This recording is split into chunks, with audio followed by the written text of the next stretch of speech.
कभी कभी भगवान को पाने के लिए न बड़े मंत्रों की जरूरत होती है, न ही दिखावे वाली पूजा की। बस सच्चा भाव चाहिए, चाहे वो अनजाने में ही क्यों ना हो। शिव पुराण में एक ऐसी ही कथा आती है, एक शिकारी की जिसका नाम था चित्रभानु।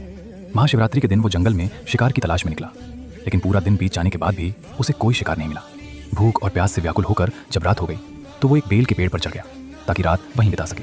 उसे ये बिल्कुल भी पता नहीं था कि उसी बेल वृक्ष के नीचे एक शिवलिंग विराजमान है। रात के पहले पहर में एक हिरणी पानी पीने के लिए वहां आई। शिकारी ने जैसे ही तीर चढ़ाने के लिए धनुष साधा, पेड़ की टहनियां हिलीं और कुछ बेल पत्र नीचे गिर पड़े, जो सीधे शिवलिंग पर जा गिरे। इस तरह अनजाने में ही भगवान शिव की पूजा हो गई।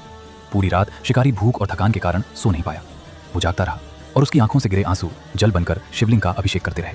इस प्रकार बिना जाने ही उसके चारों प्रहर पूरे हो गए। पूजा भी हुई, उपवास भी रहा और जागरण भी।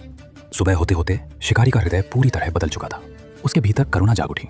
उसने अपने धनुष को तोड़ दिया और शिकार ना करने का संकल्प लिया। तभी शिवलिंग से स्वयं भगवान शिव प्रकट हुए और उसे दर्शन दिए। महादेव ने कहा कि तुमने अनजाने में ही सही, लेकिन महाशिवरात्रि के पावन दिन पर बेलपत्र अर्पित किए, पूरी रात जागे और अपने कर्मों पर पश्चाताप किया।